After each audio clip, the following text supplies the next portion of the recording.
If you were to search for America's Healthiest City on Google, the very first thing that comes up is a what's called a featured snippet, which gives us the answer. It says San Francisco is officially the healthiest city in America. That's according to MindBody. They are a fitness app. I'm not sure that they have all the data to prove that, but until somebody comes up with it, we can't prove otherwise. But if you do look, there you see America's Healthiest City, the website, americashealthiestcity.com, as the number one result in the search results nationwide. If you search for something slightly different, healthiest city in America, we don't show up number one. We are number 15 for that. But as long as we can continue to publish new content on that platform, we will continue to climb in the ranks. And while that doesn't necessarily have as much to do with whether we become a healthy city or not, we definitely want people paying attention to what we're doing here in the community so that others can learn from these lessons. So it's definitely important that we get that visibility. There's certainly other benefits to this. Folks looking for places to go for vacation may tune into this, or you might find people who are looking for a new community to move to. They've got skills that we want in this community, and they may find us through that platform.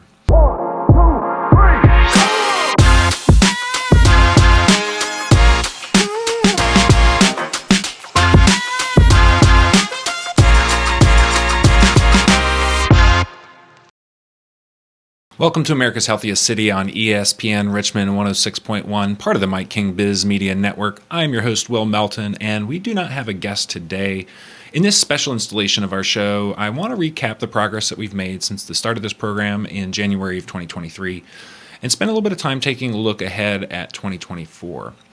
Before I get into that, I want to give a little bit more background for those who maybe are new to the program and haven't dove in, or for those of you who've listened to these interviews but maybe don't quite yet understand what America's Healthiest City is. So if you're a first-timer, please visit americashealthiestcity.com and check out our website. That's where everything lives for the most part. We do have a couple of social channels, but our website really is the hub of this 10-year community partnership to make Richmond, the entire region, the healthiest in America by 2033. So a big, ambitious endeavor.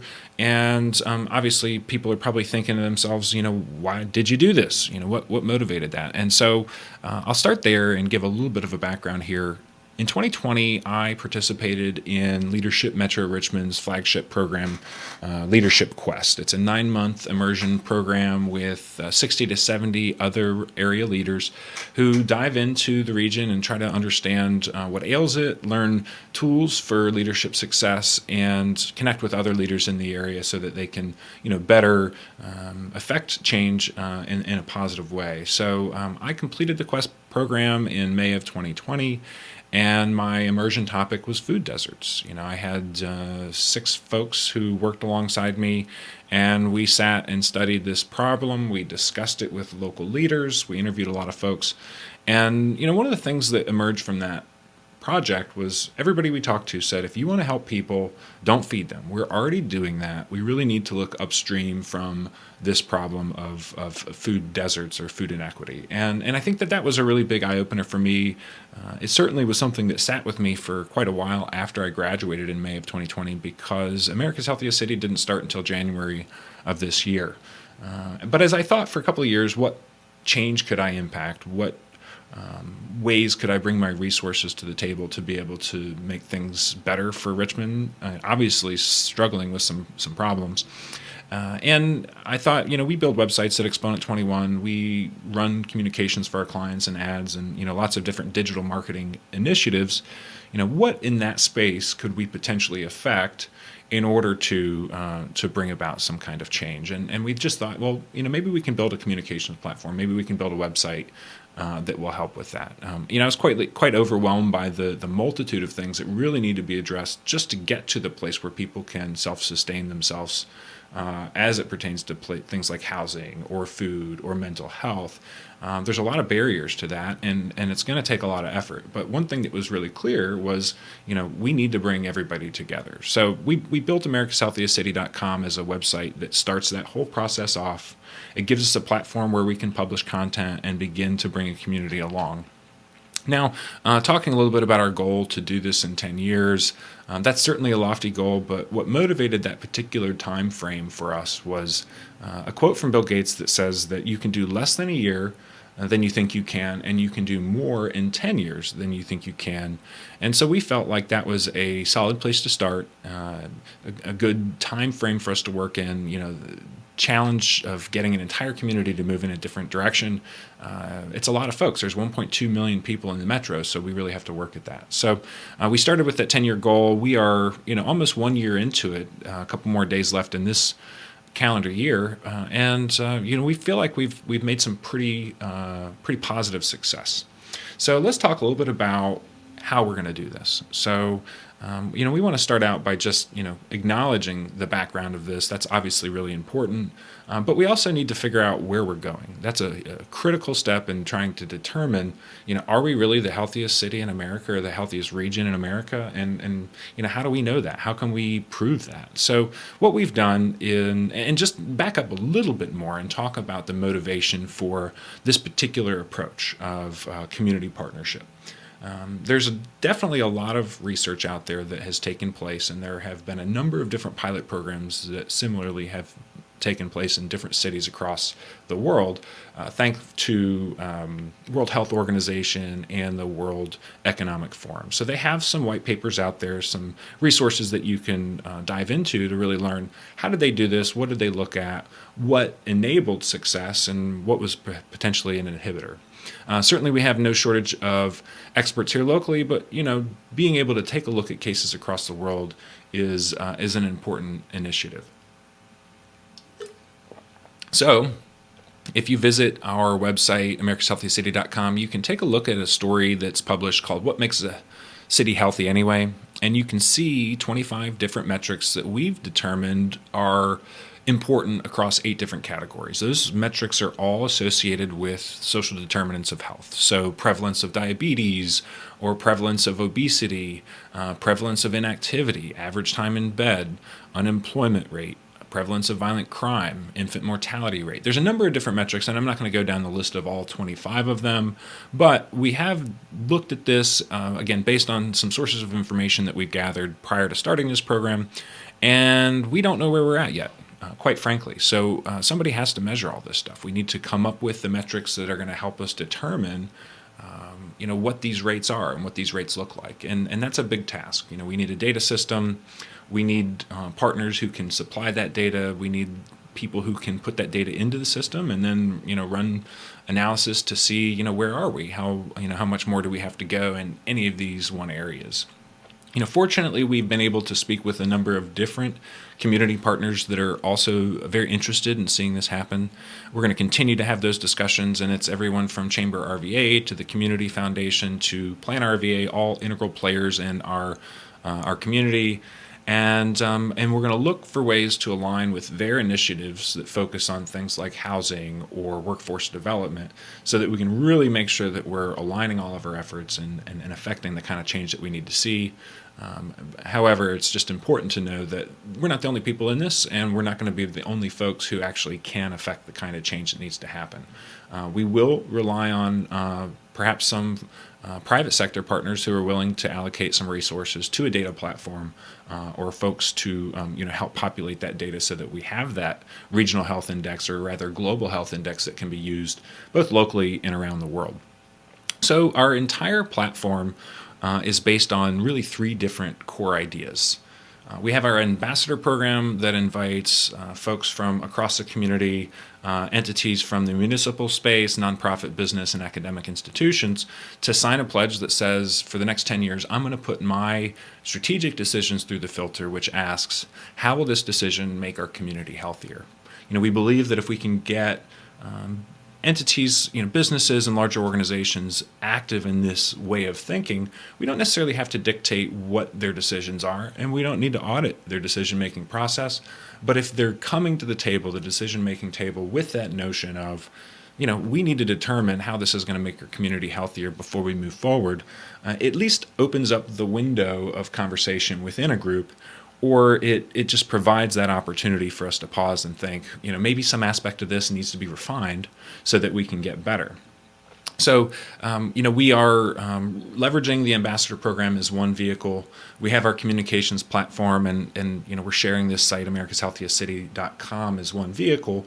But that's not the only place where we are. We have a presence on LinkedIn. We have a presence on Instagram. We have a presence on YouTube, where every single one of these episodes gets published. So, we have a bigger communications platform. We have this radio show here on ESPN, thanks to Mike King and On the Mic with Mike. So it is a growing platform. We have lots of folks coming to the table to have these discussions, and we'll continue to invite people back to the table so that we can get those ideas extracted from folks here in the community. Before we go to a break, I'm just going to reiterate that if you haven't visited americashealthiestcity.com, please hop over there today if you can, or just write it down and come back to it when you have time.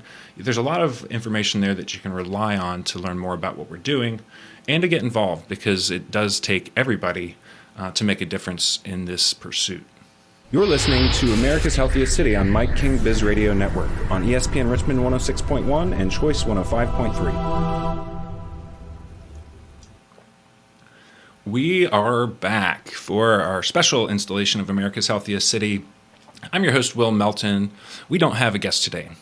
Before the break, we went over the background of this 10-year community partnership to make RVA the healthiest in America by 2033. And now I want to take a little bit of time diving into the details on how we actually accomplish it. So first and foremost, the Ideas Board is sort of the foundation of our project. So we want to provide a place where people can submit ideas and share them with the world and allow others to interact with those ideas in ways that they feel like they might be able to enhance them. So a couple different versions of the Ideas Board. We have one version of the Ideas Board that sits on the homepage of America's Healthiest City.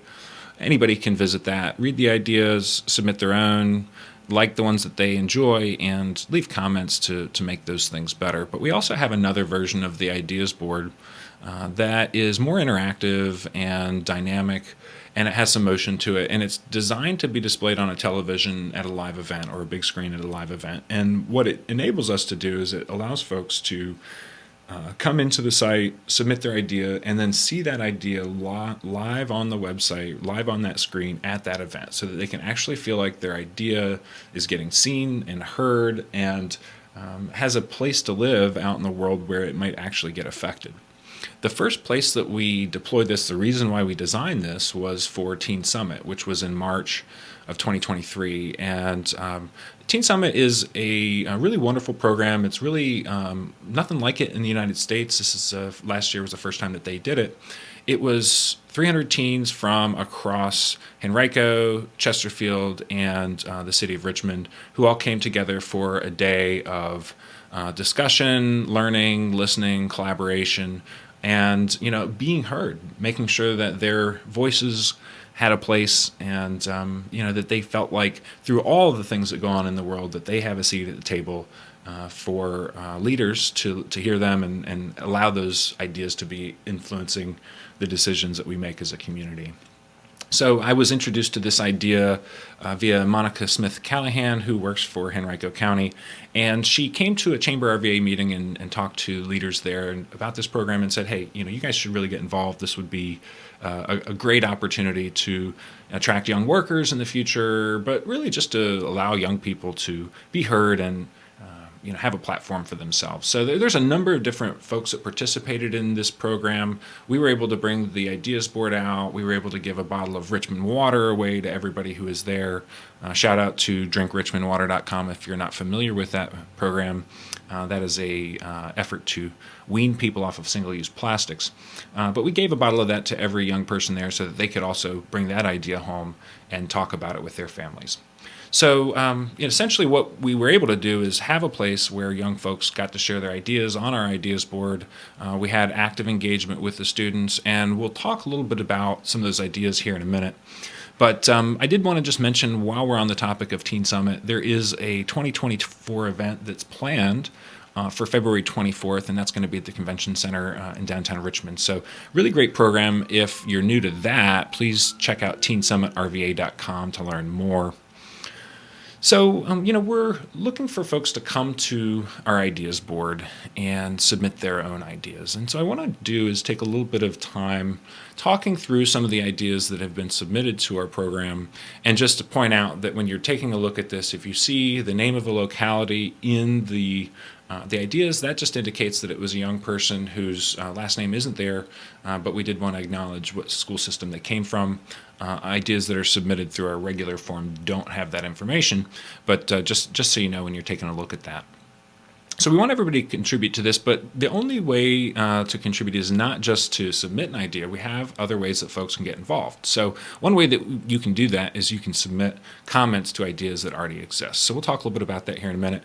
I want to start out just by sharing from Emily, who is in Chesterfield County. She shared an idea that said, listen to understand people who may have different ideas than you. This sounds like a very basic idea. I think it's something that adults sometimes miss. We don't really get it. We forget this very important detail that folks have different backgrounds than us. When I went through LMR in 2020, this is one of those things that they talk about, which is culture. People have different cultures. They grow up in different households, different family members, different, geographical backgrounds. There are a lot of things that influence who we become as adults. And it's just really inspiring to see young people who have, wise ideas in their head, and we should be listening to them. We should be giving them a platform where they can share those ideas. So we're excited to be able to provide this platform. Other folks who have submitted ideas to our ideas board include ambassadors, and we'll talk about them in just a minute, but one example of an ambassador who submitted to the ideas board is AMF Bakery Systems. They're a local business owned by the Merkel Corporation. They are a global business and a great contributor to our community. They submitted an idea to adopt a street to provide regular trash cleanup and beautify a neighborhood. They have actually taken that step. It's something that they've done on West Laburnum Avenue, where their office is located, and anybody can take that step. So this particular idea has the rva.gov website where you can go to adopt a street. Counties also have similar programs. The state has similar programs. So it's not just the city that you can do that with, but just not a new idea, but certainly something that would work to help us become a healthier city. Another idea that was submitted was from Kirsten, who works for AMF Bakery Systems. She said that we could sync the traffic lights better so that we're not sitting at stoplights for as long, and we can reduce CO2 emissions as a result of that. I was able to, just kind of scanning the internet, found an article one day that talked about leveraging AI to be able to impact traffic signals and reduce the time that we sit at those red lights. So that was something that got added as a comment to this idea on the ideas board. Anybody can read that comment. And we want other folks to be able to do that. If you're an expert in your field and you want to sprinkle in some details that would help somebody better understand that particular approach or solution, then we want to hear that. The community wants to know that you exist, and this is a way that we can connect people. Other wins that I want to point out that I think are important to understand the tangential things that happen as a result of doing something. If you were to search for America's Healthiest City on Google, the very first thing that comes up is what's called a featured snippet, which gives us the answer. It says San Francisco is officially the healthiest city in America. That's according to MindBody. They are a fitness app. I'm not sure that they have all the data to prove that, but until somebody comes up with it, we can't prove otherwise. But if you do look, there you see America's Healthiest City, the website, americashealthiestcity.com, as the number one result in the search results nationwide. If you search for something slightly different, America's Healthiest City, Healthiest City in America, we don't show up number one. We are number 15 for that. But as long as we can continue to publish new content on that platform, we will continue to climb in the ranks. And while that doesn't necessarily have as much to do with whether we become a healthy city or not, we definitely want people paying attention to what we're doing here in the community so that others can learn from these lessons. So it's definitely important that we get that visibility. There's certainly other benefits to this. Folks looking for places to go for vacation may tune into this, or you might find people who are looking for a new community to move to. They've got skills that we want in this community, and they may find us through that platform.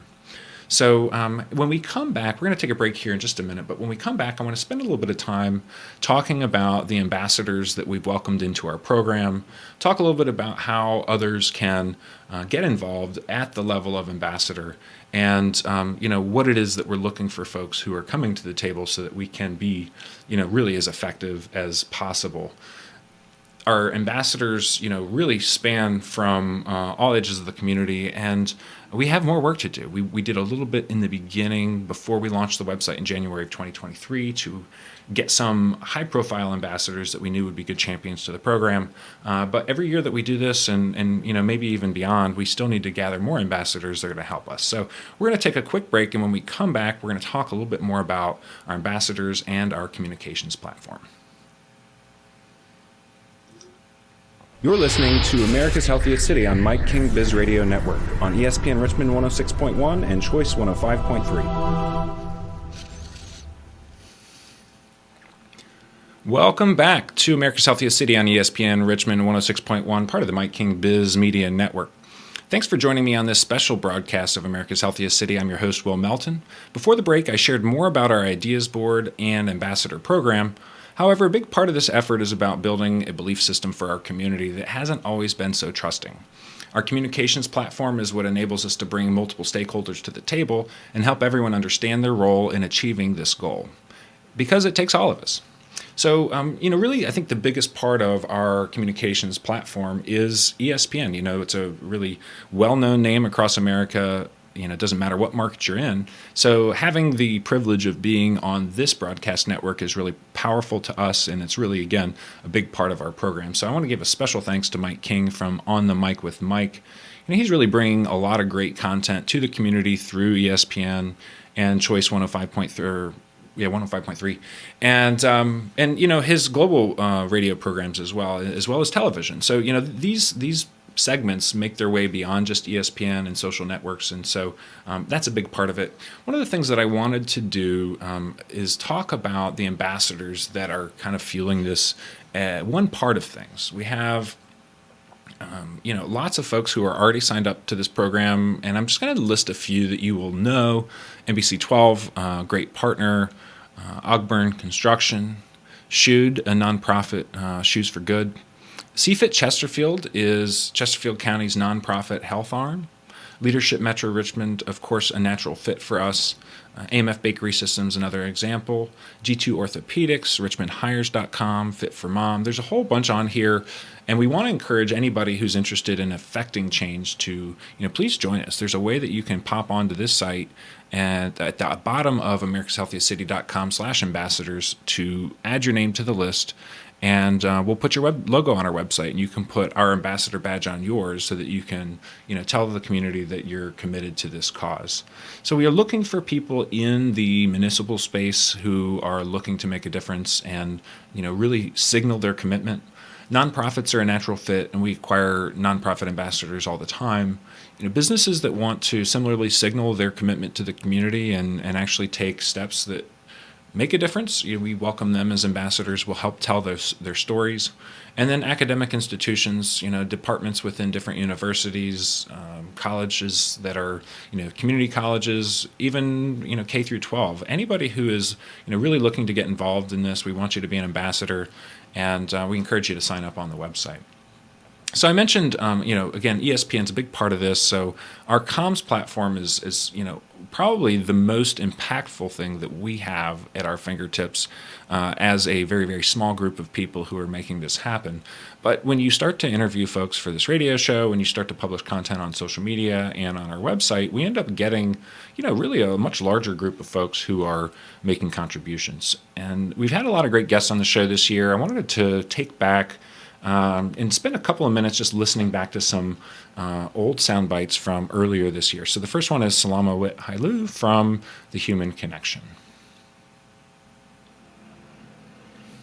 In a world where facades are the norm and how you maintain, how you keep going, to be authentic can be a risk. To just be yourself can be risky. And so we have to have hubs and homes, where you can connect, and you can cultivate that. And that's what I hope the human connections ecosystem will be for many people, regardless of where you are in your own evolution, just that, that grounding.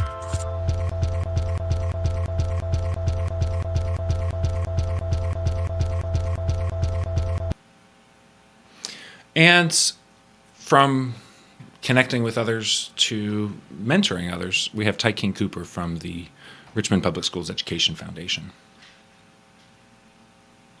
And one gentleman said to me, because people like you never spent time with me when I was a kid. And I asked him to elaborate, and he shared that quote unquote professional guys never spent time with inner city kids. They would drive past maybe once a year. They take them to a Norfolk Tide game or an AHL game in Norfolk. I forget the name of the team, but there wasn't a meaningful connection there. And he said it was more so the professional guys were doing it for themselves and making themselves feel good. Like, hey, I mentor these kids in Park Place, which Park Place is the equivalent of like Big Six in Richmond, low-income housing communities. And from mentorship to leadership, we welcomed Chris Reyna, the professor from VCU who runs the Institute for Transformative Leadership. When we think about ineffective leaders, we think about perhaps toxicity that is driven by this larger-than-life ego. So the way I teach ego is more about how do you recognize that the way that each of us show up in life has everything to do with the sum total of all of our lived experiences. But it's this decentered way of thinking, which I think makes room for the ego to get out of the way. And I think dropping the ego or moving away from ego-based processing would be helpful. But I think in general, what's the best thing leaders can do is just acknowledge that ego seeks to protect us, and it's based on a lot of stuff we've experienced. But as soon as we take all that and then put that on other people, or assume that we have the right answer, or we assume that we can really understand someone's experience, that's an ego-based response. When we think about ineffective leaders, we think about perhaps toxicity that is driven by. And from leadership to great folks like Todd Feldman from Seismic Wellness, who started something new this year, talking about the power of purpose. There is so much data around the power of purpose in the minds of a human being, and particularly people that come to work when we're talking about business. It's overwhelming. So if you give people purpose, they're going to be speeding to work. They may, as you said, they may still bring the stuff that is part of their life to work. And by the way, part of giving grace and being empathetic as a leader is also understanding that when they come to work. They may have some stuff, but with purpose, they will go do their job, and they will go enjoy their work, and maybe it becomes an escape from what's going on in the rest of their life.